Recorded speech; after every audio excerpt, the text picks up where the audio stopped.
Seperti layaknya pemimpin memang harus muncul dari belakang.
Boleh kita persilakan untuk Mas Anies untuk naik ke panggung.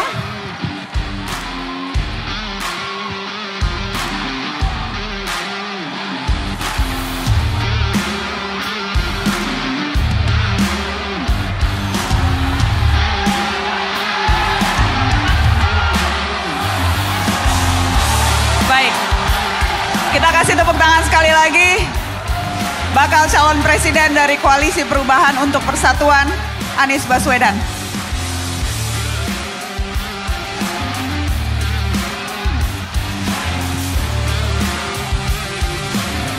Mas Anies, apa kabar Mas Anies?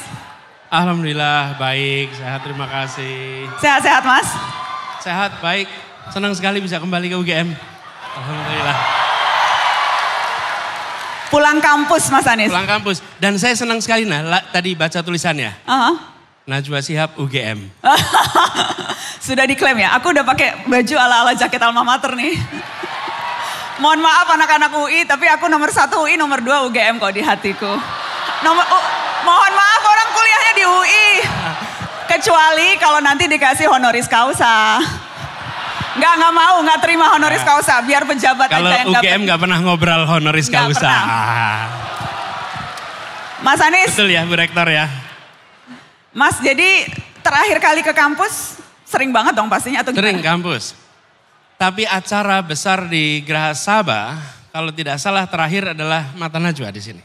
Tahun 2014. 2014 Mata Najwa dari Jogja untuk Bangsa. Waktu itu ada Mas Anies, ada Sri Sultan, ada Hairul Tanjung, ada Ridwan Kamil. Betul. Ya. Pak Mahfud MD. Oh itu terakhir ya? Flies. Jadi udah gak deg-degan. Pernah ngebayang gak akan kembali ke sini 148 hari sebelum pemilihan berdiri dan akan bicara soal gagasan sebagai bakal calon presiden. Pernah terbayang? Kebayang sih akan kembali ke UGM, tapi gak membayangkan suasananya semeriah ini. Ya. Kebayangkan kembali ke sini dan saya membayangkan pasti Gajah Mada termasuk yang terdepan terawal untuk memfasilitasi tukar gagasan. Pasti. Oke. Mas Anies, saya akan persilahkan Anda untuk spill gagasan Mas istilahnya. Namun sebelumnya saya ingatkan lagi teman-teman untuk mengisi slidonya yang tadi. Untuk membantu menentukan prioritas topik yang akan kita bahas bersama Mas Anies Baswedan.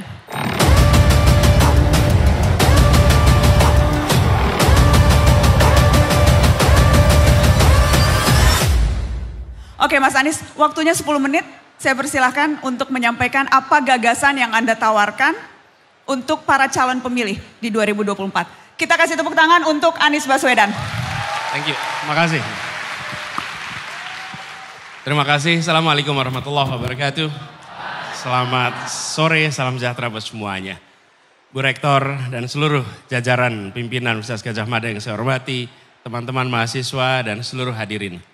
Saya merasa mendapat kehormatan untuk berada di sini menyampaikan gagasan terkait dengan amanah yang sedang diembankan kepada kami. Indonesia adalah sebuah negara dengan penuh potensi. Dan ketika kita memilih untuk merdeka dan mandiri, kita memiliki cita-cita, kita memiliki janji dan tujuan. Apa itu? Menghadirkan sebuah keadilan bagi seluruh rakyat Indonesia. Itu janji yang kita sepakati ketika Republik ini berdiri. Pra kemerdekaan kita hidup dalam kolonialisme dan itu artinya negeri Belanda kaya, negeri Nusantara miskin. Dan kita sekarang bertanggung jawab untuk bisa menghadirkan keadilan, kesetaraan. Itulah misi utama dari perubahan. Apa terjemahannya? Kami menginginkan dan kami merencanakan agar akses pada fasilitas dasar setara. Pertama, kesehatan. Kita menginginkan agar akses kepada kesehatan dari mulai ibu mengandung, bayi dalam kandungan, sampai dengan ketika mereka aktif, termasuk perlindungan, coverage atas atau jaminan kesehatannya. Yang kedua, pendidikan. Pendidikan adalah bekal utama untuk mengembangkan potensi setiap manusia Indonesia. Dan kami tidak ingin menyebut dengan istilah sumber daya manusia. Kami ingin mengembangkan kualitas manusia Indonesia. Karena manusia tidak perlu dipandang sebagai sumber daya untuk kegiatan perekonomian. Ini kemudian wujudnya apa? Kesetaraan kesempatan. Jumlah bangku SD, SMP, SMA yang sekarang bentuknya seperti piramida. Makin tinggi jenjang pendidikannya, makin sedikit jumlah bangkunya. Dan itu artinya apa? Banyak anak-anak kita yang tersingkir. Tidak bisa mendapatkan pendidikan minimal hingga pendidikan menengah. Lalu pendidikan tinggi. Pendidikan tinggi harus menjadi institusi yang bisa diakses oleh anak siapa saja. Bukan hanya anak kelas menengah Indonesia. Pendidikan yang harganya terjangkau, biayanya terjangkau, dan pemerintah memiliki tanggung jawab mengurangi beban pengelola kampus. Pengelola kampus tidak dibebani dengan tanggung jawab begitu besar terkait mencari pembiayaan untuk kegiatan kampus, tapi biar pengelola kampus fokus pada penelitian, pada pengembangan pembelajaran, pendidikan, supaya kampus betul-betul menjadi institusi yang memungkinkan siapa saja berpartisipasi. Sudah cukup biaya pendidikan yang terlalu tinggi di kampus-kampus kita. Kemudian yang ketiga, kita menginginkan lapangan pekerjaan. Lapangan pekerjaan yang setara bagi semuanya.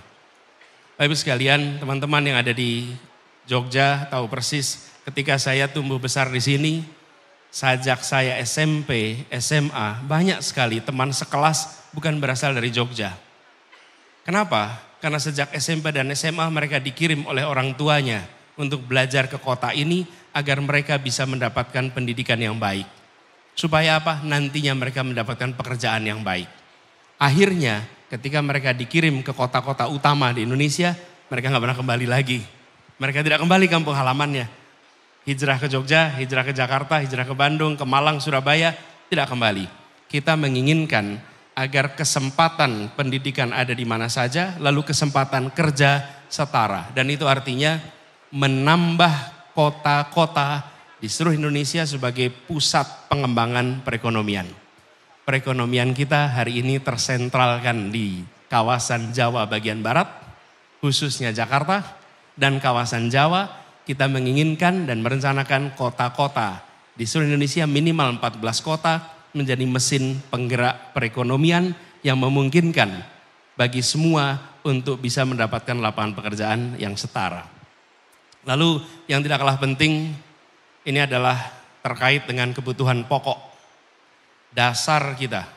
Bahwa kita membutuhkan tata kelola kebutuhan dasar yang lebih baik. Contohnya beras.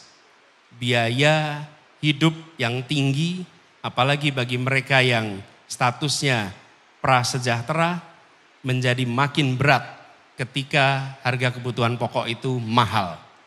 Kalau harga beras mahal dan petaninya makmur, artinya uangnya berujung di petani. Tapi situasi yang kita hadapi adalah berasnya harganya mahal, petaninya tidak sejahtera, uangnya hilang di jalan. Tata niaga ini dikoreksi dan mafia-mafia terkait produk pertanian ini harus diperangi secara tuntas. Karena merekalah sumber masalah yang ada di tempat ini. Apa yang terjadi? Di ujung kita menginginkan agar biaya kebutuhan pokok lebih menurun, lebih murah. Di sisi lain kesejahteraan dari para petani lebih tinggi. Pakai indikator sederhana. Petani bisa menabung, titik. Selama petani tidak bisa menabung, maka biaya operasinya, biaya produksinya tidak sebanding dengan pendapatannya. Yang kelima, penegakan hukum. Negeri ini punya kesempatan untuk maju, tetapi selama rule of law, kepastian hukum, penegakan hukum tidak menjadi prioritas, maka yang terjadi adalah tata kelola pemerintahan tidak berjalan dengan baik.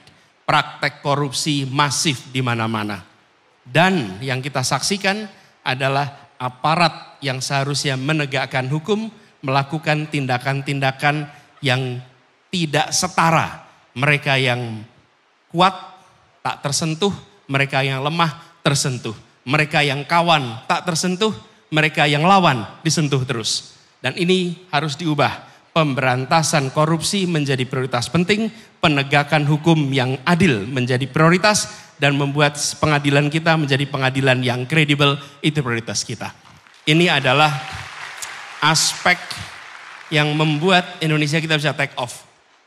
Bila kita perhatikan ini, kebutuhan pokok, kesehatan, pendidikan, lapangan pekerjaan, dan kepastian hukum ini kita tata dengan baik, insya Allah Indonesia akan menjadi negeri yang lebih baik. Kita akan maju dalam keadilan. Kenapa kata keadilan itu penting Bapak sekalian? Karena kita selama ini sudah melakukan pembangunan. Bukan setahun 2 tahun, lebih dari 7 dekade. Tetapi yang menerima manfaat masih sebagian. Tanggung jawab kita adalah memasukkan unsur keadilan di dalam seluruh pengambilan kebijakan. Kami pernah lakukan di Jakarta. Termasuk pengambilan kebijakan soal pertamanan, kebijakan terkait jalan raya, kebijakan terkait sekolah, kebijakan terkait kesehatan, faktor keadilan dimasukkan. Dan ketika faktor keadilan dimasukkan, apa yang terjadi? Yang merasakan manfaatnya menjadi jauh lebih luas. Mereka yang selama ini tidak dapat manfaat, kemudian mendapatkan manfaat.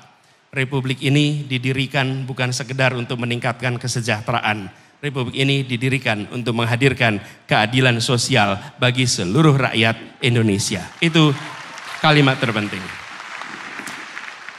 Dari situ kita berharap nanti ada persatuan, ada kebersamaan.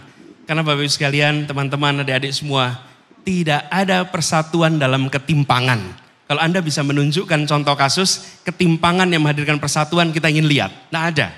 Yang namanya Indonesia bersatu, bineka yang ika, yang guyup, mensyaratkan keadilan. Tanpa keadilan tidak ada persatuan. Tanpa keadilan tidak ada kebersamaan.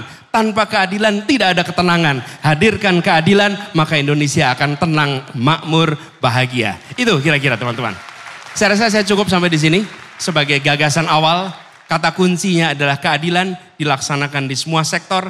Dan bila itu dihadirkan, maka kalimat Bhinneka Tunggal Ika bukan hanya kalimat yang ada di dalam sebuah logo Pancasila, tapi dia akan menjadi keseharian kita semua. Terima kasih. Assalamualaikum warahmatullahi wabarakatuh. Waalaikumsalam warahmatullahi wabarakatuh. Mas Anies boleh saya persilakan untuk duduk. Terima kasih atas tadi spill gagasannya. Mas Anies, sambil saya menunggu hasil topik yang sudah dipilih oleh teman-teman audiens, ada beberapa pertanyaan yang ingin saya ajukan dulu ke Anda, Mas. Pertanyaan yang sama juga akan saya ajukan ke bakal calon presiden yang lain. Mas Anies, Anda baca pres yang dideklarasikan paling awal. Oktober 2022 sudah dideklarasikan. Yeah. Dan sejak itu kegiatan politik sudah beragam, termasuk sosialisasi, kampanye ke berbagai daerah. Pertanyaan saya, sudah habis uang berapa, Mas?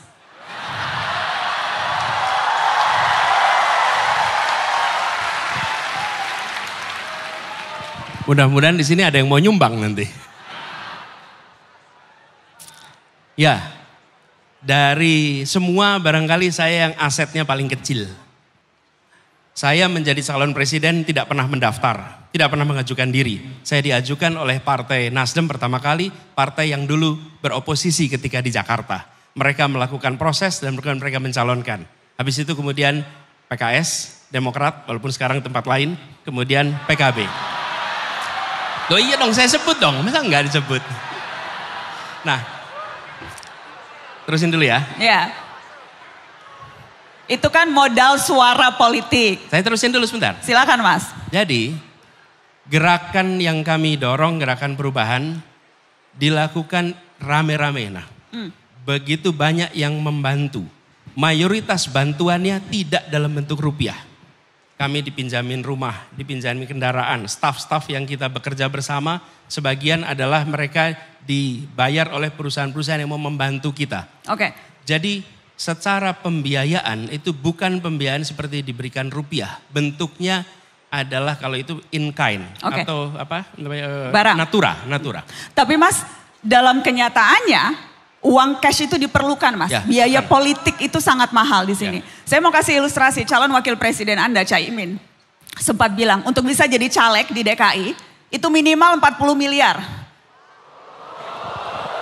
Di Jakarta dan kota-kota besar itu nggak terima kerudung atau kaos Mas, terimanya kulkas. Ya. Dan ini saya mengutip Caimin. Betul. Dan jadi apa rencana Anda untuk mengumpulkan uang sebanyak itu? Tidak, kita tidak berencana mengumpulkan uang kepada kami. Apa yang kami kerjakan selama ini? Ada lebih dari 600 relawan. Okay? Semua melakukan fundraising di tempatnya masing-masing. Bukan kami mengumpulkan dana. Mereka mengumpulkan, mereka bekerja. Kalau saya datang ke sebuah tempat, maka tuan rumah di sana yang akan menghandle seluruh biayanya. Ini menjadi sebuah iuran. Ada satu fakta yang kita semua tutup mata. Kita tahu ada biaya tapi kita tidak mau membiayainya. Kita tahu bahwa proses politik itu, partai politik itu seperti juga kantor. Ada biayanya, tapi negara dan publik tidak mau membiayai. Kenapa? Ya karena ini partai politik, karena ini adalah kampanye. Selama itu tidak ada pembiayaan dari publik, maka usaha untuk melakukan fundraising menjadi sangat rumit. Dan kami merasakan sekarang. Oke, jadi karena saya akan mengeluarkan LHKPN Anda Mas Anies. Karena untuk pejabat publik, kekayaan itu bukan sesuatu yang harus ditutup-tutupi. Ini laporan terakhir di 2023. Dan mohon maaf Mas Anies, Anda baca pres yang paling miskin Mas. Kekayaan Anda 11,19 miliar. Sebentar, hutangnya berapa? Hutangnya berapa Mas? Coba, berapa itu, mungkin Mas Anies? Ya, tapi nggak ada pinjol kan Mas? Nggak ya? Enggak. Dari 11 miliar itu mayoritas bentuknya hutang. Karena saya masih kredit rumah sampai sekarang. Oke, saya akan ulang pertanyaan saya. Jadi rencana Anda selain fundraising, karena biayanya mahal? Kami dibantu oleh banyak orang yang memberikan dukungan saat ini.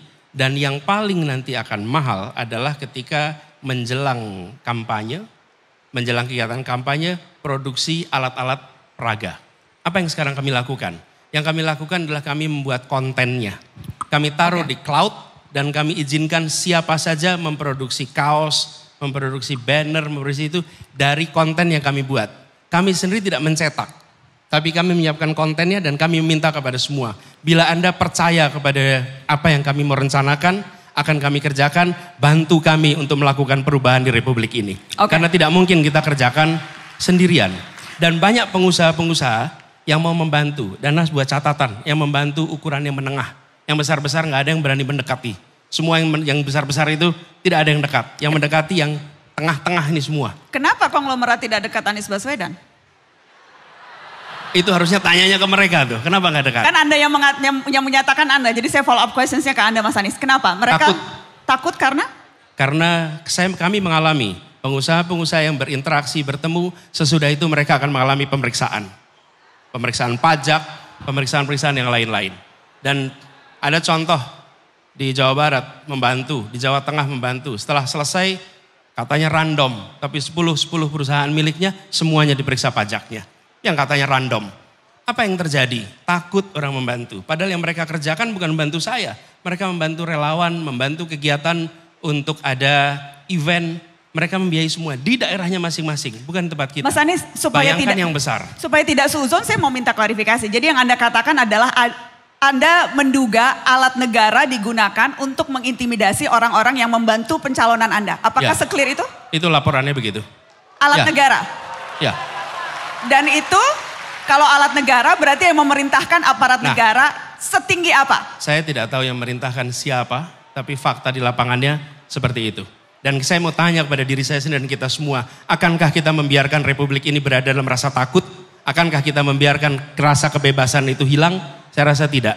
Ini adalah perjuangan kita dan saya mengajak kepada semuanya, termasuk pengusaha-pengusaha itu. Bapak jangan takut, insya Allah kalau ada perubahan kita akan buat negeri ini menjadi aman bagi semuanya. Oke. Saya akan memulai membuka dengan menunjukkan apa saja pilihan teman-teman dan juga netizen atas topik-topik yang ingin dibahas bersama Mas Anies Baswedan. Boleh tolong produser Mata Najwa dikeluarkan hasil pollingnya? Oke, yang paling tinggi mau bahas apa dengan Anies Baswedan? Yang paling tinggi korupsi dan penegakan hukum, lapangan kerja, kebebasan berpendapat, lingkungan hidup. Oke, urutannya seperti ini. Saya akan mulai berarti tidak akan semuanya bisa dibahas teman-teman, waktunya tidak cukup. Jadi saya akan mulai dari yang pertama korupsi dan penegakan hukum. Nyambung ke yang tadi Mas Anies bilang Mas. Dan juga yang tempat Anda paparkan di awal tadi. Mana tuh? Soal aparat penegak hukum yang menurut Anda tidak setara. Yang lawan disentuh terus, yang kawan tidak disentuh. Saya ingin fokus ke dua lembaga. KPK dan polisi. Saya mau mulai dengan polisi Mas, yang kerap kali dapat sorotan publik dalam waktu terakhir ini. Real, konkret, rencana Anda terhadap reformasi lembaga kepolisian. Akan Anda apakan polisi kalau Anda dapat kekuasaan?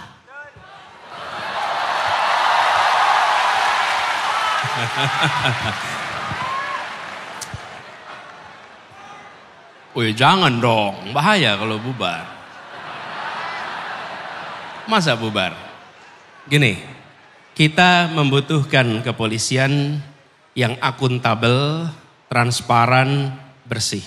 Dan menurut saya langkah nomor satu adalah memperbaiki mekanisme akuntabilitas di dalam kepolisian. Semua langkah yang dikerjakan adalah langkah yang bisa dipertanggungjawabkan. Ada transparansi atas semua yang dilakukan. Mengapa? Karena adalah institusi publik. Dan institusi publik itu adalah transparansi. Dari mulai ke aktivitas di tingkat paling bawah, tingkat polsek misalnya, sampai dengan tingkat yang paling atas. Dengan ada transparansi itu, maka akuntabilitas bisa kita laksanakan. Yang kedua, harus ada pengembangan profesionalisme, kompetensi. Ini fakta di lapangan, bahwa banyak sekali saudara-saudara kita yang bertugas di kepolisian tidak mengalami pembekalan yang cukup. Kalau tidak punya keterampilan, pengetahuan, kemampuan untuk bisa menggunakan segala macam teknik baru, maka teknik-teknik lama lah yang akan dipakai. Dalam interogasi, ilmu interogasi sudah berkembang begitu besar. Tapi kalau kita tidak mempelajari ilmu-ilmu itu, maka teknik-tekniknya juga akan teknik-teknik lama. Dan apa yang terjadi? Muncul praktek-praktek penyimpangan. Yang ketiga, institusi polisi harus menjadi contoh di dalam pelaksanakan penegakan hukum. Anggota polisi yang bermasalah, yang melanggar hukum harus menjadi subjek untuk diperiksa. Tidak bisa justru anggota kepolisian itu terbebas bila melakukan pelanggaran. Mereka yang harus menjadi contoh. Dan yang keempat adalah pelibatan publik di dalam pengawasan kepolisian. Kepolisian seperti juga badan-badan yang lain harus bisa diawasi dan salah satunya mungkin ombudsman, kemudian Kompolnas bisa memiliki akses yang lebih baik dalam pengawasan. Jadi dengan cara begitu, maka apa yang dikerjakan oleh kepolisian bisa dipertanggungjawabkan kepada publik. Tapi kata kuncinya adalah transparansi, akuntabilitas. Begitu. Mas Anies, saya mau konkret. Tim percepatan reformasi hukum yang dibentuk Kemenko Polhukam itu merekomendasikan satu hal spesifik soal kepolisian. Disebut perlu dilakukan pembatasan penempatan anggota Polri pada kementerian dan lembaga lain. Saat ini banyak anggota Polri yang ada di berbagai jabatan sipil di kementerian. Sebagai sekjen, sebagai irjen, pelaksana kepala daerah, sampai komisaris di BUMN. Dan tim percepatan reformasi mengatakan itu perlu dibatasi. Joknya di kalangan masyarakat, NKRI Negara Kepolisian Republik Indonesia. Joknya seperti itu. Dan ini rekomendasi tim percepatan. Sependapat dengan itu Anda akan batasi? Pemerintahan harus meritokratik. bukan hanya kepolisian dibatasi, posisi-posisi yang tidak seharusnya diisi oleh orang yang kompetensinya berbeda, jangan diisi dengan orang yang berbeda. Karena apa yang terjadi, nanti kita akan melihat institusi itu tidak fungsional lagi. Jadi menurut saya fair saja. Jadi termasuk dari kampus. Dari kampus bisa menjadi sekjen, bisa menjadi dirjen. Kalau dia memiliki kompetensi yang tepat nggak apa-apa. Tapi kalau nggak boleh. Hanya karena misalnya presiden dari kampus A, terus kemudian semua dosen-dosen dari kampus A menjadi pejabat di A, B, C, D, E. Nggak bisa itu. Jadi apakah itu yang terjadi sekarang Mas Anies? Saya hanya follow up loh ya. Cuma follow up question loh. Gitu ya, sekarang terjadi ya? Mau nanya balik, capresnya kan sampean Mas. Iya, mudah-mudahan tidak. Saya nggak punya data persisnya tentang kampus, tapi intinya adalah harus ada kompetensi, relevansi, integritas. Kalau ada itu go ahead, kalau tidak ada janganlah. Oke, itu soal polisi. Sebelum saya ke topik yang lain, saya harus tanya KPK. Karena rekomendasi yang sama diberikan oleh tim percepatan reformasi hukum yang menyebut perlu ada revisi lagi undang-undang KPK untuk mengembalikan independensi pada lembaga ini. Saya mau tanya dulu, Anda sepakat KPK sekarang makin tidak independen? KPK harus independen lagi seperti dulu, ya. Jadi konkretnya ketika ada revisi yang kemudian membuat staf KPK, karyawan KPK menjadi ASN sebagaimana ASN yang lain, otomatis mereka tidak lagi memiliki ruang untuk mandiri. Satu. Yang kedua adalah posisinya yang berada di bawah presiden. Bila di bawah presiden dan diberikan ruang yang bebas, maka itu lain. Tapi kita tidak pernah tahu siapa presiden di masa yang akan datang. Apakah akan selalu memberikan ruang kepada KPK untuk menjalankan tugasnya sesuai dengan kewenangannya. Lalu yang ketiga, nah yang tidak kalah penting, bahwa KPK itu sendiri selain dibuat lebih independen, tapi KPK juga harus bisa diawasi. Tidak ada malaikat di negeri ini. Ini adalah semuanya manusia dan manusia punya kecenderungan mendapatkan kekuasaan, dia bisa abuse kekuasaan itu.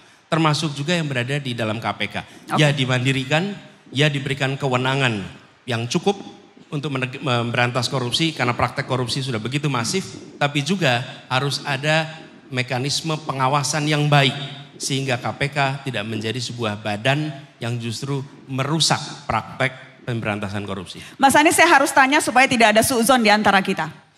Jawaban Anda soal KPK harus independen, apakah itu dipengaruhi oleh fakta bahwa KPK belasan kali menggelar ekspos Formula E dan calon wakil presiden Anda juga sudah diperiksa KPK?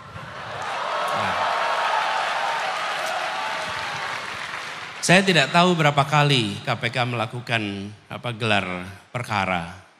Tapi saya percaya bahwa KPK akan menjalankan tugas itu dengan benar. Kenapa? Karena mereka harus bertanggungjawabkan pada publik apa yang mereka kerjakan. Dan saya percaya bahwa sejauh ini terkait dengan pelaporan-pelaporan itu semua, mereka jalankan itu sesuai dengan prinsip-prinsip yang benar. Kenapa? Masih banyak orang-orang baik yang bertahan, yang selalu akan menjaga integritas di dalam tubuh KPK. Itu harapan kita, itu andalan kita. Baik, Mas Anies, saya akan ke topik kedua yang dipilih oleh audiens. Tadi lapangan kerja Mas Anies. Anda sempat menyebut, tadi juga Anda sebutkan, salah satu prioritas Anda penyediaan lapangan kerja. Bukan hanya di kota besar, tapi juga di kota menengah kecil. Sehingga anak muda tidak harus pindah ke kota besar untuk dapat pekerjaan. Ya. Konkretnya bagaimana Mas? Bagaimana agenda prioritas itu bisa Anda wujudkan? Pelaku ekonomi mikro adalah penyedia lapangan pekerjaan yang paling cepat dan paling banyak. Paling cepat, paling banyak. Itu pelaku ekonomi mikro. Misalnya saya beri contoh. Sewa sebuah garasi, sewa sebuah lahan, diubah menjadi sebuah warung, diubah menjadi tempat konveksi, itu langsung dia menyerap tenaga kerja. Cepat sekali. Nah, sektor mikro ini mayoritas informal. Nah, sistem pembiayaan kita itu mengasumsikan hanya membiayai sektor formal. Jadi usaha-usaha yang formal mudah mendapatkan akses perbankan. Tapi usaha-usaha yang sifatnya informal dan mikro, persyaratan perbankannya rumit sekali. Jadi konkretnya melakukan reform di dalam perizinan untuk mikro supaya lebih mudah. Yang kedua, mereform aturan-aturan terkait pembiayaan supaya mereka punya akses pada permodalan. Dengan ada itu, maka mereka bisa mengakses pasar. Saya beri contoh, di Jakarta. Di Jakarta ini banyak sekali yang usaha rumahan itu tidak bisa mengakses pasar online. Kenapa tidak bisa akses online? Karena nggak punya izin. Kenapa nggak punya izin? Karena dia usahanya dalam rumah. Begitu dia mengajukan izin, lalu Pemprov DKI akan bilang tidak diizinkan, Anda bukan di zona usaha. Lah padahal zona usaha cuma daerah tertentu, ini usaha di dalam rumah. Apa yang terjadi? Kami ubah aturan itu.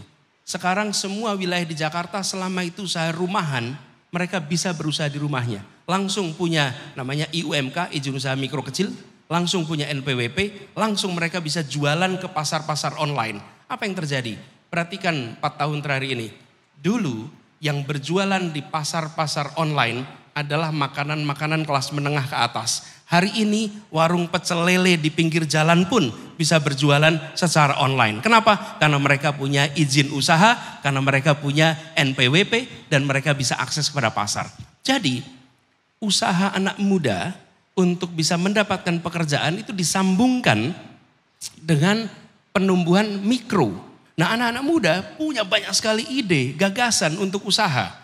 Tapi mereka akan selalu kesulitan untuk bisa mendapatkan tempatnya bila aturan kita tidak diubah. Lalu dorong agar pembiayaan dari pemerintah lewat BUMN, bank-bank BUMN, lewat bank-bank swasta diberi insentif. Agar mereka membiayai aktivitas-aktivitas yang sifatnya mikro. Dan ini bisa dikerjakan di seluruh Indonesia. Dengan cara seperti itu, maka lapangan pekerjaan akan meluas sekali. Bukan hanya sektor, ada satu lagi namanya reindustrialisasi. Kita harus membangun kembali industri-industri baru di berbagai wilayah Indonesia sebagaimana industrialisasi pernah kita lakukan di era 70-an, 80-an, awal 90-an. Kita harus lakukan itu di berbagai wilayah. Supaya apa? Produk-produk yang dikonsumsi di seluruh Indonesia tidak hanya diproduksi di kawasan Jawa. Perhatikan, banyak sekali di Papua, di Kalimantan, di Sulawesi. Ketika tanya produk ini dibikin di mana? Produknya dibikin di Jawa. Ongkos logistiknya mahal. Kita harus melakukan reindustrialisasi. Itu kira-kira jawabannya. Baik, terima kasih. Kita kasih tepuk tangan untuk Mas Anies Baswedan. Mas Anies, teman-teman kita sekarang masuk sesi di mana saya akan mempersilahkan perwakilan dari UGM, perwakilan dari dosen, mahasiswa dan juga nanti saya akan pilih random dari audiens untuk bertanya ke bakal calon presiden Anies Baswedan. Saya kasih kesempatan ini, kalau dosen sudah ditentukan lebih dulu dan saya mendapatkan nama yaitu Dr. Mada Sukmajati. Dr. Mada Sukmajati adalah dosen Departemen Politik dan Pemerintahan Visipol UGM. Silakan. Langsung ya Mbak Nana. Silakan langsung. Terima kasih Mbak Nana atas waktunya. Selamat sore Pak Anies. Salam sehat selalu dan selamat datang kembali ke kampus biru, kampus kita bersama. Pak Anies, partai-partai politik yang mencalonkan Pak Anies ini kan memilih nama koalisi perubahan. Jadi tentunya nama ini merupakan fondasi utama dari berbagai program yang nanti akan diusung oleh Pak Anies. Bagaimana beberapa tadi sudah disampaikan. Nah pertanyaan saya, ini sejauh mana sebenarnya perubahan ini akan Pak Anies implementasikan? Apakah perubahan total begitu? Perubahan mayor atau minor? Kalau dalam ujian skripsi ini revisinya revisi minor, revisi mayor atau ujian ulang gitu Pak Anies. Nah mungkin mohon itu bisa diberikan respon dulu secara gambaran besar apa kira-kira visi perubahan itu yang kemudian akan diimplementasikan oleh Pak Anies. Apalagi jika dibandingkan dengan berbagai program yang sekarang ini sudah diselenggarakan oleh pemerintah. Ada follow up question apa cuma ini aja? Baik, silakan Mas Anies. Nanti kalau ada waktu saya akan kasih kesempatan untuk follow up. Tapi tergantung waktunya ya Pak. Silakan dijawab dulu Mas Anies. Ya, pertama gagasan perubahan itu Pak mungkin berbeda dengan skripsi. Kalau skripsi barangnya udah jadi Pak kemarin. Jadi kalau kita kotak-atik itu barang. Kalau ini adalah kita bicara Indonesia ke depan. Produk berikutnya. Apa yang sudah dikerjakan sampai dengan sekarang itu dimulainya bukan 2014, bukan dimulai 2019, bukan dimulai 2009. Ini dikerjakan 1945. Jadi kita ini sebagai bangsa memutuskan kami merdeka untuk meraih keadilan sosial. Itu dikatakan tahun 45. Tiap 5 tahun kita berhenti sejenak. Untuk apa? Kalibrasi. Apakah kita masih menuju kepada tujuan kita? Tiap 5 tahun kita berhenti. Dan disitulah kita 2024 akan berada. Jadi ini bukan soal melanjutkan atau tidak melanjutkan yang dikerjakan 5 tahun 10 tahun ke belakang. Tapi ini soal bagaimana kita meraih yang kita tuju ketika Republik ini didirikan. Jadi Prof. Made, yang menjadi gagasan dari kita tentang perubahan adalah memasukkan unsur keadilan di dalam kebijakan-kebijakan yang dibuat. Bijakan rekrutmen mahasiswa baru, sudahkah mencerminkan prinsip keadilan? Sudahkah siapa saja berhak mendapatkan kesempatan yang sama? Itu pertanyaan sederhana. Kalau belum, koreksi. Pembangunan infrastruktur, sudahkah pembangunan infrastruktur memberikan manfaat yang setara bagi semua? Saya contoh konkret, banyak yang bertanya tentang jalan tol. Pertanyaan yang muncul tentang jalan tol, coba saya beri ilustrasi. Jalan tol yang sekarang dibangun, lebarnya mungkin 80 meter. Dia membebaskan tanah rakyat, tanahnya dibeli. Lalu kemudian rakyatnya pindah. Pertanyaan, bolehkah rakyat menyertakan tanahnya di situ? Sehingga ketika tol itu nanti dibangun, sampai kapanpun keuntungan dari jalan tol itu juga diterima oleh orang-orang yang punya tanah yang di atasnya dibangun jalan tol. Ini prinsip keadilan. Jadi bukan pada tidak dilanjutkannya, tapi dikerjakan dengan cara yang memberikan keadilan. Bila itu dikerjakan, Pak, apa yang terjadi? Rakyat yang terlewati jalan tol, dia bukan hanya penonton mobil-mobil orang Jakarta berlalu lalang, tapi mereka merasakan keuntungan dari kegiatan investasi di jalan tol. Karena jalan tol itu investasi swasta. Contoh seperti ini, Pak. Di dalam semua aspek, sudahkah aspek kesehatan itu mencerminkan prinsip keadilan? Dalam tadi berilustrasi soal usaha mikro, kita selama ini tidak memperhatikan bagaimana pemberian kredit mencerminkan keadilan atau tidak. Saya beri contoh, Pak. Ketika Bapak mau mengurus kredit untuk motor, kredit untuk mobil luar biasa mudah. Tapi kredit untuk rumah sulit. Di sisi lain, kalau Bapak punya rumah, punya akses, maka rumah itu nilainya akan naik terus. Sementara kalau beli motor dan mobil, nilainya akan turun terus. Apakah negara akan membiarkan praktek-praktek fasilitas-fasilitas yang tidak setara? Jadi nanti perubahan yang akan dirasakan adalah di semua aspek kebijakan, di situ ada unsur keadilan yang harus dihadirkan. Itu yang direncanakan mulai 24 ke depan. Jadi bukan mengubah yang sekarang sudah ada, tapi bukan mengubah dalam artian membatalkan, tapi justru memperkaya dan membuat perubahan itu dirasakan oleh semua rakyat di Indonesia. Begitu, Pak. Makasih. Oke. Pak Made, apakah Anda ingin follow up? Saya kasih waktu singkat, tapi jangan membuka pertanyaan baru ya Pak. Hanya follow up kalau Anda ingin. Silakan, singkat saja. Terima kasih. Karena pertanyaan saya penting saya sampaikan Pak Anies, karena di masyarakat ini biar tidak berkembang ya persepsi bahwa ganti presiden ganti kebijakan. Kemudian ganti menteri juga ganti kebijakan nanti dan seterusnya. Nah, mudah-mudahan penjelasan Pak Anies tadi bisa menginspirasi kita. Tadi disampaikan bahwa tidak semua akan dirubah secara total. Terima kasih Pak Made. Dan itu kami alami Pak ketika kemarin maju di Pilkada Jakarta. Semua yang berada di sisi incumbent selalu mengatakan hati-hati. Kalau nanti gubernurnya baru maka programnya akan berhenti. Yang terjadi bukan berhenti, ditambahkan, diberikan inovasi dan justru janji yang tidak dilaksanakan oleh gubernur yang terpilih berikutnya. Terima kasih Pak Anies. Baik. Yang berikutnya saya kasih kesempatan kepada Profesor Poppy Sulistianing Winanti. Prof. Poppy adalah dosen Departemen Hubungan Internasional Visipol UGM. Prof. Poppy ada di mana, Prof? Ada di sana. Silakan. Terima kasih Mbak Najwa. Pertanyaan saya ke Pak Anies sebetulnya terkait dengan acara yang diikuti Pak Anies kemarin, baru saja kemarin. Pak Anies menghadiri acara Indonesia Energy Transition Dialogue tahun 2023 yang ke-6, dan pada kesempatan tersebut Pak Anies menyampaikan gagasan 5 pilar menuju energi yang memanusiakan. Dari tataran gagasan tentu saja tawaran Pak Anies sangat menarik dan perlu diapresiasi. Tapi pertanyaannya gimana Pak cara mengimplementasikannya? How to make it work? Itu pertanyaannya. Karena jujur saja kita kan sekarang menghadapi dilema. Di satu sisi kita harus komit terhadap berbagai macam komitmen internasional untuk merespons perubahan iklim. Tetapi di sisi yang lain sebagai negara yang masih tergolong pada emerging market, Indonesia mau tidak mau harus terus memperhatikan kebutuhan, kepentingan, ketahanan energi yang 80 atau mungkin 90% masih tergantung pada energi fosil. Sehingga bagaimana konkretnya Pak Anies untuk menuju energi yang menurut Pak Anies tadi, energi yang memanusiakan, padahal kita punya banyak mafia batu bara, dan di sisi yang lain ada geopolitik yang di luar terkait dengan persaingan negara adidaya. Terima kasih. Terima kasih Prof. Opi, silakan. Nana, boleh saya sambil berdiri? Jawab. Boleh, silakan Mas Anies. Biar sambil bisa lihat. Silakan, the floor is yours Mas. Bu Popi begini, terima kasih Ibu melihat.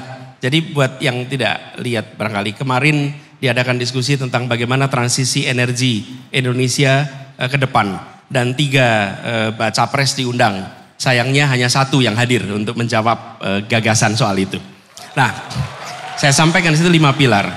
Yang Bu Popi sampaikan betul sekali Bu. Tantangan kita memilih komitmen dengan dunia.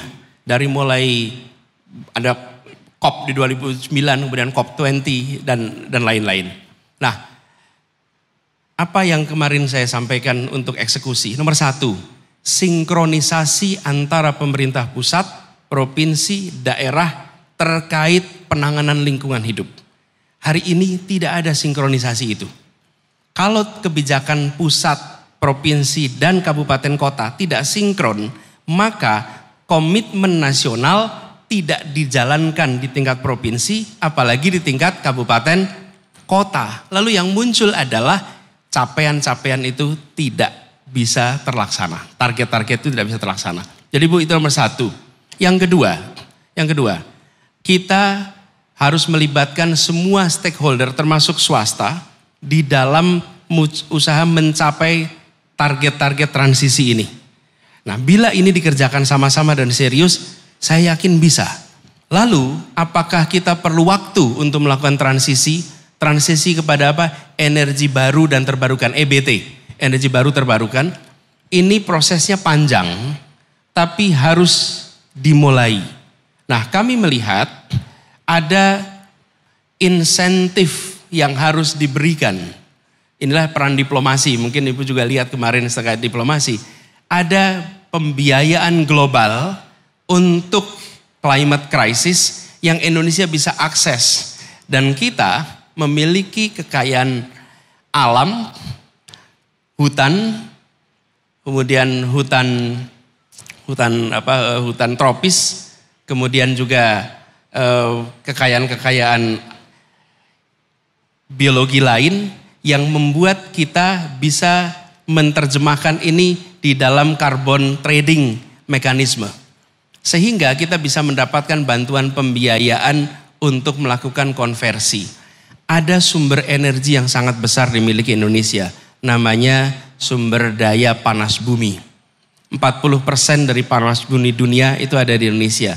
Tapi biaya untuk eksplorasinya mahal sekali. Dan tidak ada private sector yang berani ambil risiko.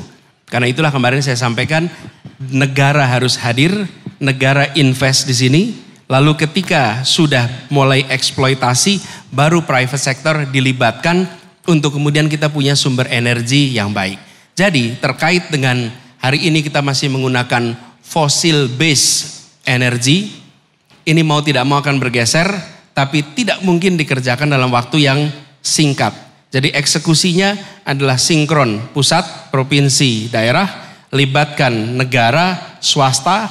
Yang ketiga, libatkan internasional.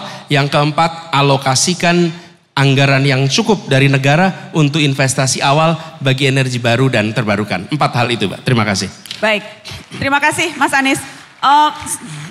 Saya ingin kasih kesempatan yang berikutnya ke perwakilan mahasiswa dari Forum Advokasi Mahasiswa. Ada Divana Anarcia Riale atau Arsya. Arsya ada di mana? Silakan Arsya. Baik, terima kasih banyak atas waktunya Mbak Nana. Selamat sore Pak Anies, Perkenalkan, nama saya Arsya. Saya adalah mahasiswi Departemen Politik dan Pemerintahan Visipol UGM. Jadi karena saya adalah seorang mahasiswa, Pak, saya tuh tertarik dengan isu pendidikan tinggi yang Pak Anies bawa. Yang saya tangkap tadi dari paparan Pak Anies tuh untuk melawan komersialisasi pendidikan tinggi dan juga untuk menjamin adanya akses pendidikan tinggi, Pak Anies ingin menghadirkan negara di dalam mengatasi problem-problem ini. Pertanyaan saya, Pak, satu saja sih, cuman mungkin agak panjang. Serealistis apa sih, Pak, gagasan untuk menghadirkan negara untuk mengatasi masalah akses pendidikan tinggi ketika kita itu berbicara mengenai pengadaan pendanaan, Pak? Karena, mungkin sebentar, Mbak. Silakan. Karena dari gagasan-gagasan lain yang tadi sempat Bapak sampaikan, saya mendapati ada satu karakteristik yang sama, yaitu gagasan-gagasan Bapak itu butuh uang yang tidak sedikit. Misalkan Pak, ada gagasan untuk intervensi negara dalam hal ibu hamil dan juga anak, di mana negara mendampingi pada saat itu. Ada juga mengenai akses kesehatan murah, ada juga mengenai pengadaan bangku sekolah dasar agar tidak berbentuk piramida mengerucut ke atas. Ada juga tentang tadi insentif kepada bank-bank swasta agar UMKM itu tuh bisa terdorong. Baik, boleh dipersingkat Arsya, saya harus kasih kesempatan mahasiswa lain. Baik, kekhawatiran saya sebagai mahasiswa, Pak, kita ini takutnya nanti jadi lupa, Pak, dengan aspek-aspek penting yang perlu dipertimbangkan karena kita terlalu fokus dan kita terlalu asyik berbicara hanya di tataran ide dan gagasan. Terima kasih banyak. Terima kasih Arsya. Langsung atau yang lain dulu sekalian? Bisa silakan dijawab, Mas. Satu-satu langsung? Ya. Oke. Jadi begini Arsya. Pengeluaran untuk kesehatan dan pengeluaran untuk pendidikan jangan dipandang sebagai cost. Kalau itu dipandang sebagai cost, maka kita akan selalu bicara bagaimana mengecilkan. Pandang ini sebagai investasi. Investasi. Begitu itu dipandang sebagai investasi, maka yang kita pikirkan apa kembaliannya besok. Apa kembaliannya besok. Dan ketika kita investasi dengan program posyandu yang masif di seluruh Indonesia, memastikan bahwa dari mulai ibu hamil itu ada pasokan nutrisi yang sehat, maka itu investasi karena besok kita akan ketemu anak-anak yang tidak stunting, anak-anak yang ototnya kuat, anak-anak yang otaknya kuat, yang kemudian mereka bisa menjadi mahasiswa yang baik di kemudian hari. Ini returnnya berpuluh tahun. Kebanyakan kita yang berada dalam politik ingin mengerjakan yang 5 tahun lagi bisa difoto dan dipaparkan menjelang pemilu berikutnya. Sudah saatnya kita mengubah kebijakan-kebijakan dibuat untuk membangun manusia dan bangsa kita menjadi maju dalam jangka panjang. Itu investasi. Itulah sebabnya mengapa saya katakan tadi hal-hal yang dasar biayanya besar, tapi ini adalah investasi yang nantinya kita akan ambil buahnya. Mengapa kita mau keluarkan uang begitu banyak membangun jalan tol, membangun jembatan, membangun airport? Karena kita tahu ini investasi yang akan menggerakkan perekonomian. Seperti juga ketika kita membangun sekolah, bangku yang cukup. Ketika kita bentuknya piramida, Arsya, tegakah kita bilang kepada ibu yang tempatnya di pelosok sana, Bu, anak ibu lahir tapi kami bisa pastikan anak ibu gak mungkin dapat SMA. Karena gak ada SMA di tempat ini. Tega gak kita katakan itu pada dia? Gak mungkin. Kita harus bisa bangun sekolah di tempat itu. Jadi memang itu perlu biaya. Tapi kita ingat biaya yang atau pengeluaran yang dikeluarkan itu mencerminkan prioritas. Kalau kita lihat APBN kita dalam waktu 15 tahun terakhir ini mengalami lonjakan yang cukup tinggi. Tapi kebanyakan dari biaya itu justru dikeluarkan untuk biaya yang sifatnya operasional. Kita harus geser agar lebih banyak untuk biaya pembangunan dan biaya bangunan untuk manusia. Contoh yang sudah berhasil melakukan ini mana? Semua negara maju di Asia. Mereka maju karena investasi pada kualitas manusia sejak dulu. Korea Selatan, Cina, Jepang, Singapura, Taiwan. Mereka sudah mengerjakan berat di awal. Tapi sekarang mereka merasakan buahnya. Bahwa mereka memiliki kualitas manusia yang baik. Komitmen itu harus ada dan itu dari mana? Dari negara. Terima kasih. Mas Anies, izinkan saya untuk follow up singkat. Konkretnya kalau perguruan tinggi bagaimana Mas? Karena biaya kuliah makin mahal, tabungan orang tua selama 18 tahun. sejak anaknya lahir dan lulus SMA itu tidak cukup untuk membiayai UKT yang semakin tinggi, Mas Anies. Konkretnya apa peran negara di sini? Jadi begini, saya beri contoh. Biaya untuk mengelola perguruan tinggi itu besar. Tidak kecil, ini Bu Rektor tahu persis, biayanya besar. Persoalannya mau dibebankan kepada siapa beban ini? Menurut saya negara harus memberikan lebih banyak dari yang sekarang diberikan. Lebih besar. Dan menurut saya mampu. Hanya soal kita mau mengerjakan apa tidak. Kami pekerjakan di Jakarta, Bu. Di Jakarta itu ini tidak masuk dalam janji. Waktu kampanye nggak ada janji ini. Tapi apa yang terjadi? Saya menyaksikan anak-anak yang bukan dari keluarga miskin. Kalau keluarga miskin ada programnya. Problem utamanya di kita itu adalah mereka yang sedikit di atas miskin. Mereka yang orang tuanya UMP, plus minus UMP, itu mereka yang tidak bisa mendapatkan biaya. Kalau yang miskin sekalian, banyak bantuannya. Dan ada Dapodik, ada data bantuan sosial, mereka yang sangat miskin dan miskin dapat. Problem kita tuh apa? Memikirkan yang miskin saja, yang di tengah-tengah nggak ada yang ngebantuin. Dan yang di tengah-tengah inilah yang jadi masalah.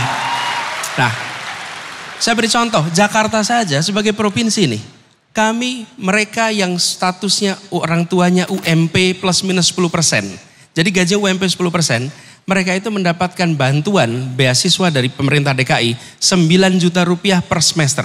Dan itu diberikan pada 14.000 mahasiswa dan kuliah di mana saja. Syaratnya apa? Diterima di perguruan tinggi negeri. Jadi kalau pemerintah kota saja itu bisa memberikan, saya yakin bila ada kemauan politik, maka kita akan bisa berikan alokasi yang cukup. Sehingga kampus-kampus bisa menjadi rumah belajar bagi mereka yang berasal dari keluarga yang di tengah ini. Bukan hanya yang di bawah dan di atas.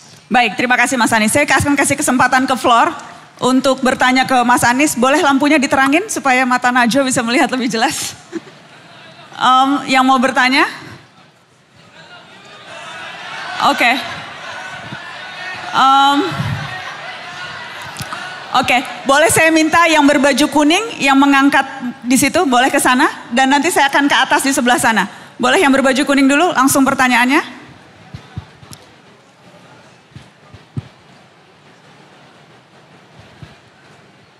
Silakan, boleh tolong perkenalkan diri, dari mana, namanya siapa? Silakan. Suara saya terdengar, silakan Mas. Selamat siang. Pak Anies. Selamat sore. Selamat sore. Perkenalkan nama saya Mumtaz dari Fakultas Ekonomika dan Bisnis. Jurusan Manajemen. Saya aktif di Syariah Economics Forum, Pak Anies. Siap. Oke, jadi pertanyaan saya singkat saja, Pak Anies. Saya meyakini bahwa ekonomi syariah adalah solusi dari permasalahan ekonomi di Indonesia saat ini. Pertanyaan singkatnya adalah bagaimana Pak Anies memandang ekonomi syariah dan apa langkah-langkah Pak Anies ke depannya untuk ekonomi syariah di Indonesia. Baik. Karena mengingat Indonesia adalah negara dengan kaum muslim terbesar dan ekonomi syariah memang hal yang masih bisa dikembangkan secara lebih mendalam lagi, lebih lanjut lagi, lebih jauh lagi. Terima kasih Mas Mumtaz. Kita kasih tepuk tangan untuk Mas Mumtaz dari Fakultas Ekonomi UGM. Silakan dijawab Mas Anies. Nih Mumtaz nih adik kelas kalau gitu. Sama-sama ekonomi ya Mas? Sama-sama ekonomi, sama-sama manajemen. Gini, prinsipnya yang kami bawa dari tadi adalah soal keadilan. Dan ketika berbicara tentang prinsip ekonomi syariah, prinsipnya adalah bagaimana itu bisa berkeadilan. Dan pembiayaan berbasis syariah, perekonomian berbasis syariah, setahu saya bukan hanya untuk customer beragama Islam. Sistemnya memang berbasiskan syariah, tapi penggunanya bisa siapa saja dari latar belakang agama apa saja. Jadi manfaatnya bisa diraih semua. Saya melihat Indonesia tempat yang potensial untuk itu berkembang. Dari pemerintah perlunya adalah membuat regulasi yang memungkinkan agar aktivitas perekonomian syariah dari mulai BMT sampai perbankan syariah dapat kesempatan untuk maju. BMT itu koperasi berbasis syariah dan sampai dengan perbankan. Malaysia sudah jauh lebih maju, Indonesia punya peluang untuk lebih maju berkembang dan bagian dari pemerintah adalah memfasilitasi regulasi apa yang diperlukan untuk ini bisa tumbuh. Karena ini bukan dikerjakan oleh negara, tapi dikerjakan oleh non-negara. Tapi itu adalah ide yang baik terkait dengan menghadirkan keadilan. Baik, sebelum saya lempar ke teman-teman yang ada di atas, saya ingin kembali lagi ke Slido, ke polling tadi. Karena saya ingin mengajukan pertanyaan ini karena ini pertanyaan yang juga paling tinggi diminta untuk dibahas. Yang tadi adalah kebebasan berpendapat. Saya masih pakai patokan yang tadi. Boleh saya minta kebebasan berpendapat? Mas Anies, saya akan bertanya itu. Dan pertanyaannya sederhana saja soal kebebasan berpendapat, Mas. Apa tuh? Kalau diminta kasih skor nilai 1 sampai 10. Seberapa atmosfer kebebasan berpendapat di negeri ini menurut Anda? Ini dari sini udah pada aja semua. Selama kita menulis tentang Indonesia masih harus menggunakan Wakanda, maka skor kita masih rendah. Selama kita masih harus menggunakan nama-nama selain kita sendiri untuk mengungkapkan apa yang menjadi pikiran kita, maka skor kita masih rendah. Jadi sudah tidak boleh lagi ada rasa takut dalam berekspresi. Ini ya, demokrasi. Di kampus ini kita memperjuangkan kebebasan berbicara. Saya waktu itu mahasiswa di sini. Dan kita menolak segala macam pelarangan atas kebebasan pers. Ketika waktu itu di Bredel, Bulak Sumur depan sana menjadi saksi bahwa mahasiswa di Jogja bergerak paling awal untuk melawan pembredelan semua media-media pada masa itu. Hari ini kampus ini harus terus juga begitu. Jadi menurut saya kebebasan berpendapat hari ini di Indonesia sedang bermasalah. Jadi nilainya berapa, Mas? Skor angkanya mungkin sekitar 5 dan 6. Ya? 5 atau 6, Mas? Karena kalau 6 udah lulus, 5 tuh nggak lulus, Mas. Ada juga nggak lulusnya 7. Jadi ini 5. Kalau begini, angka itu ya bisa meredusir kompleksitas ya. Jadi kita bisa terjebak di dalam kuantifikasi. Nanti bisa menyebut 7, 8, nanti itu sen saja. Dan kita tidak bisa sesederhana sekedar angka saja. Tapi menurut saya kita masih jauh dari harapan sekarang. Dan itu tadi saya katakan, bila ungkapan-ungkapan ini. Dan kampus-kampus kita menyaksikan dosen yang diperiksa, dosen bahkan dibawa ke proses kriminal hanya karena mengungkapkan pandangan dari mulai di Aceh, bahkan dosen UGM lalu 2020 ada dosen yang mengalami hal yang sama di tempat ini. Dan ini yang harus diubah. Kita harus memberikan, apalagi di kampus, ruang kebebasan berekspresi. Mengkritik pemerintah itu sah dan itu boleh, apalagi dilakukan oleh kampus-kampus. Kenapa ini terjadi? Nah, bayangkan ketika ada praktek-praktek ketidakadilan, ketika ada tindakan-tindakan negara yang salah, kampus diam, kampus tidak berbicara. Lalu siapa yang berbicara?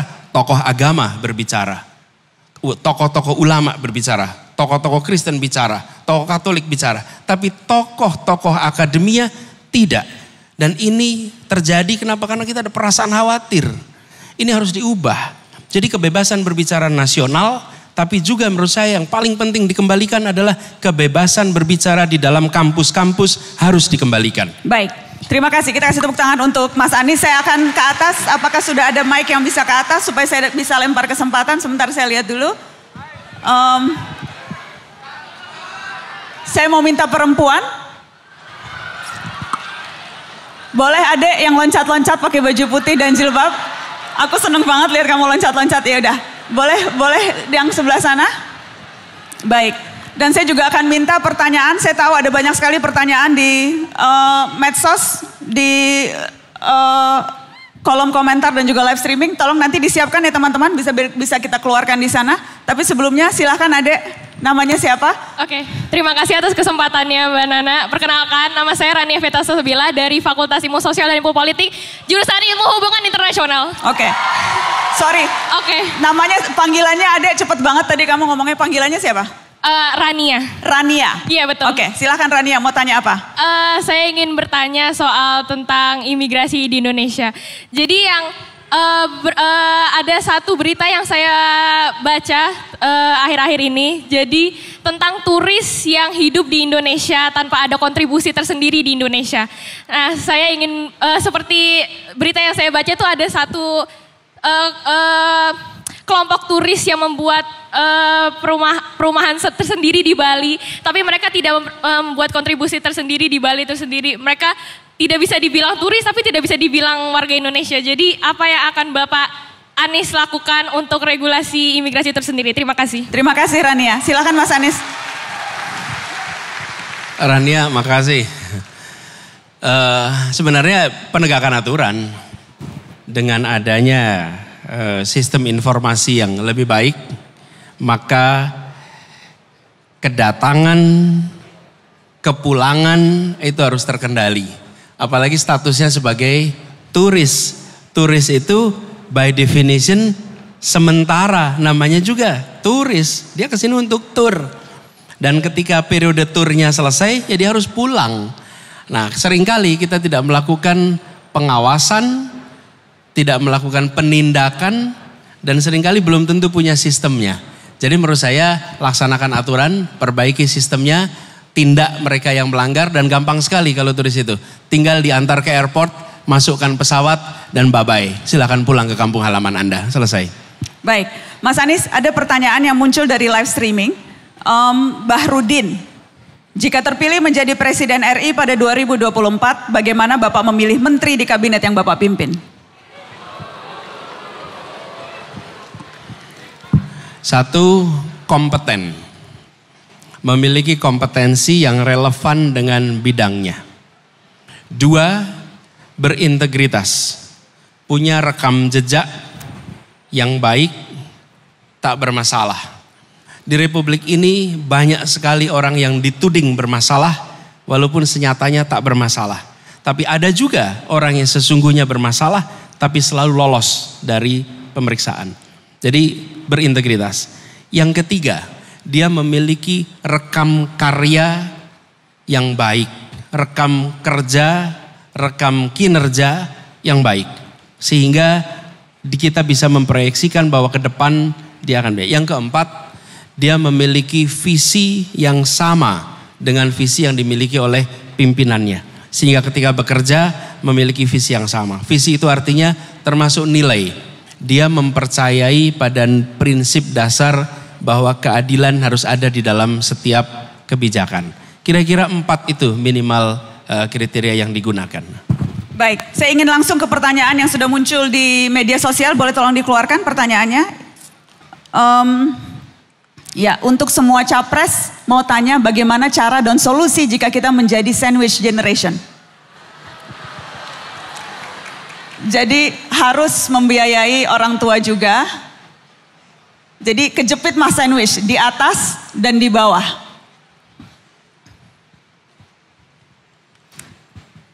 Ada beban untuk membiayai, bukan hanya biaya diri sendiri, biayain orang tua tapi juga biaya adik. Banyak sekarang mas, dede-dede kita yang sandwich generation. Nomor 1, ketika Anda mendapatkan tanggung jawab ikut membiayai orang tua, maka jangan pernah pandang ini sebagai beban, tapi pandang ini sebagai sumur pahala untuk Anda membiayai orang tua. Nomor 1, jangan pernah pandang membiayai orang tua itu sebagai beban, karena dia sudah membiayai Anda selama ini. Itu penting sekali. Kenapa teman-teman sekalian? Kita ambil tanggung jawab soal ini. Apakah berat ringan itu soal perasaan. Bila dijalani dengan sepenuh hati, maka itu akan bisa terasa ringan. Jadi nomor besar itu menurut saya mindsetnya. Yang kedua, tentu cari kesempatan. Dan cari kesempatan ini, teman-teman sekalian, ketika Anda dapat beban sandwich begini, ingat teman-teman, ini sesungguhnya adalah masa pembelajaran yang di kemudian hari hampir pasti Anda punya pengalaman mengelola beban yang besar. Anda ketika nanti memimpin, Anda ketika punya tanggung jawab, Anda punya pengalaman pengelolaan beban yang lebih tinggi. Jadi saya ingin usul pada teman-teman, jangan berharap segalanya serba ringan, segalanya serba enak. Ketika Anda ketemu tanggung jawab ekstra, pandang ini sebagai persiapan untuk dapat tanggung jawab lebih besar di kemudian hari. Jadi cari peluang, cari kesempatan yang ulet. Kalau orang lain hanya belajar, kemudian di kosan, Anda harus belajar dan bekerja. Dan seberat-beratnya apa yang Anda alami, Anda boleh bilang pada diri sendiri, saya bukan orang pertama yang melewati ini. Pasti ada orang lain sebelum saya melewati ini. Dan if they survive, I will survive. Gitu kira-kira. Baik. Mas Anies, saya mau bertanya isu kekinian dan saya akan tanyakan ini ke seluruh bakal calon presiden yang ada. Lingkungan hidup spesifiknya isu rempang, Mas. Yang kaitannya dengan proyek strategis nasional yang saat ini dijalankan pemerintah untuk pembangunan, investasi dan penciptaan lapangan kerja. Karena kalau kita lihat dampak dari PSN ini, konflik agraria terus muncul dan kadang menimbulkan korban kekerasan. Ada datanya, Mas, catatan konsorsium pembaruan agraria.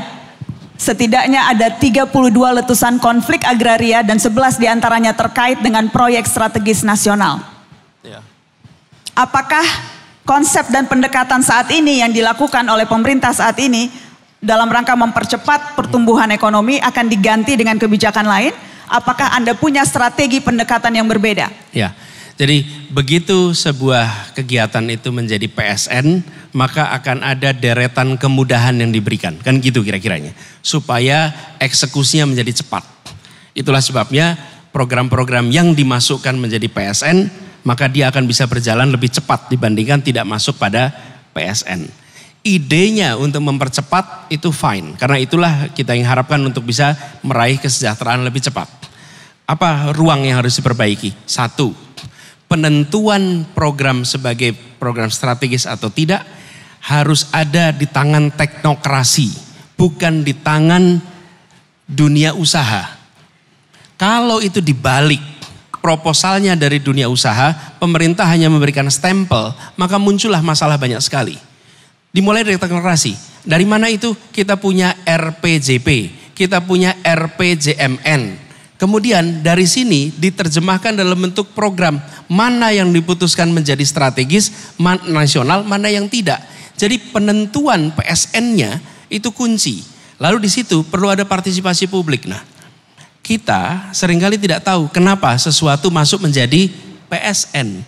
Harus ada transparansi agar program-program yang masuk PSN bisa dipertanggungjawabkan. Sehingga ini bukan menjadi tempat untuk titipan. Kalau tempat untuk titipan apa yang terjadi? Siapa saja bisa titip dan kita tidak tahu apa prosesnya, apa dampaknya, semuanya masuk di dalam kategori PSN. Jadi gagasan PS-nya sendiri itu bukan gagasan yang bermasalah. Tetapi kriteria masuk PSN-nya harus dibuat transparan, jelas. Yang kedua, prosesnya teknokrasi. Apa yang saya maksud proses teknokrasi? Begini, teman-teman. Ketika negara punya RPJP, negara punya RPJMN, negara menjelaskan nih jangka panjang kita akan membangun A, B, C, D, F, G. Itu teknokrasi. Tapi kalau non teknokrasi, begini nah, saya punya keinginan untuk investasi di sini sebagai pengusaha. Lalu kemudian saya mencoba untuk menawarkan gagasan ini kepada Kementerian A, B, C, D, E. Lalu jadilah dia PSN. Ini namanya profit orient atau profit center penentuannya, bukan kepada kepentingan publik. Begitu. Nah, apakah itu artinya jika kalau nanti Anda terpilih, Anda akan melihat ulang daftar PSN yang ada saat ini, termasuk diantaranya, saya tahu Anda sudah sering ditanya soal ini, tapi saya mau tanya lagi, Mas, termasuk proyek ISN yaitu IKN. Dan itu bukan hanya kemudian selera presiden, selera menteri, dibuka kepada publik, diberikan kesempatan untuk pembahasan bersama publik. Maka program-program yang memang sejalan dengan kepentingan publik pasti akan jalan. Tapi program-program yang belum tentu sejalan dengan kepentingan publik, pasti publik tidak akan menerimanya. Jadi bukan kemudian saya secara selera pribadi 1, 2, 3, 4, bukan. Tapi libatkan publik dan saya percaya kalau libatkan publik, maka publik akan bisa memilih yang baik. Gitu. Baik. Kita kasih tepuk tangan untuk bakal calon presiden dari Koalisi Perubahan dan Persatuan, Anies Baswedan. Sudah 1,5 jam bersama kita. Mas Anies, saya ingin memberikan pertanyaan penutup, Mas. Tapi kita bikin... Sudah selesai ya? Sudah selesai, Mas.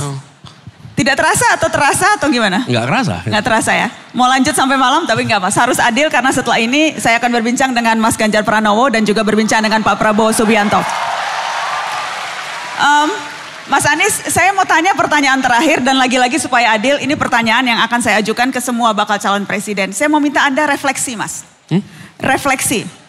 Karena sebagai pemimpin itu harus punya kemampuan refleksi diri. Bukan hanya bisa memahami orang lain, bukan hanya bisa memahami rakyatnya, tetapi juga bisa memahami diri sendiri. Nah, kalau bicara refleksi, itu erat kaitannya dengan kegiatan bercermin. Jadi supaya seru, saya mau minta teman-teman Mata Najwa, boleh nggak ada cermin besar di sini supaya Mas Anies bisa ngaca? Mas Anies, saya akan meminta Anda untuk berbicara dengan pantulan bayangan Anda sendiri, Mas. Seolah-olah Anda berbicara dengan diri sendiri. Kapan lagi ngerjain capres suruh ngaca kan? Mas, kira-kira apa yang ingin Anda sampaikan ke diri sendiri terkait keputusan besar mencalonkan diri menjadi presiden, refleksi atas apa yang sudah Anda jalani selama ini, rekam jejak Anda, karakter Anda, dan sekarang Anda berkeinginan jadi orang nomor 1 di negeri ini. Apa refleksi diri Anda, Mas? Boleh saya minta ke depan, Mas Anies?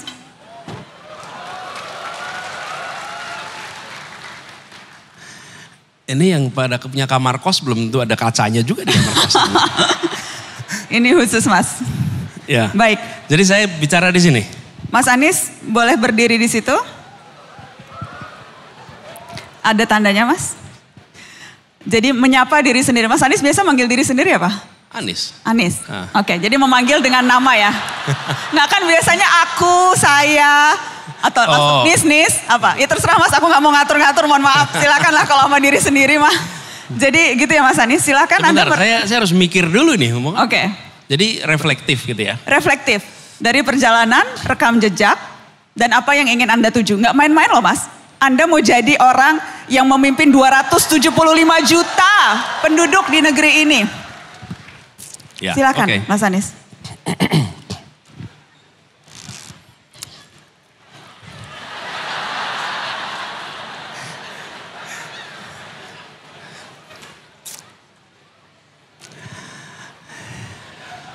Ini mau mulainya juga repot ini kita.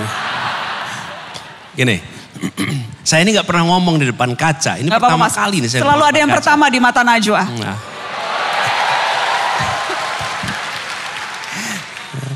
Ngomong depan kamera lebih mudah daripada ngomong depan kaca pada diri sendiri. Oke.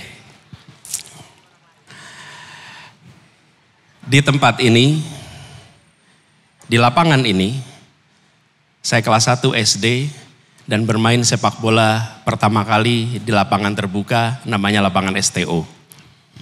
Pada waktu itu saya kelas 1 SD, sekolahnya di Sekip. Pada tahun 89 saya berada di lapangan ini, namanya lapangan Pancasila. Menjadi mahasiswa Universitas Gadjah Mada. Universitas yang saya impikan sejak saya SD ketika main di lapangan ini. Tahun 91 saya menjadi ketua panitia ospek untuk mahasiswa baru. Saat itu saya tahun kedua. Dan saya menyambut adik-adik mahasiswa baru yang kuliah di sini. Di tahun 92 saya berbicara kepada adik-adik mahasiswa baru. Menyampaikan kepada mereka bagaimana menjadi mahasiswa di Gadjah Mada. Saat itu saya ketua senat mahasiswa UGM. 2015-2016 saya kembali ke sini. Bertemu dengan, di tempat ini lagi. Di tempat ini lagi. Dengan mahasiswa baru menceritakan tentang bagaimana masa depan. Dan hari ini 19 September 2023. Anak yang waktu itu umur 7 tahun main sepak bola di lapangan Pancasila. Sekarang berada di sini diminta menukar gagasan tentang Indonesia ke depan untuk 275 juta penduduk Indonesia. Anies ingatlah apa yang dikatakan oleh ibumu ketika dia mengantarkanmu masuk sekolah SD umur 7 tahun.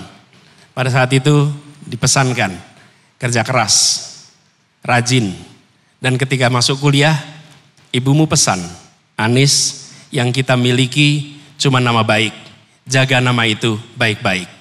Dan hari ini sebelum saya berangkat ke Jogja, ibu saya mendoakan dan ibu saya kembali mengatakan, Anies berada di tempat ini semata-mata karena Anies menjaga nama baik. jaga nama baik itu baik-baik. Dan itulah refleksi saya pada sore hari ini. Terima kasih. Anies Baswedan, bakal calon presiden dari Koalisi Perubahan dan Persatuan. Kita kasih tepuk tangan sekali lagi Mas Anies Baswedan.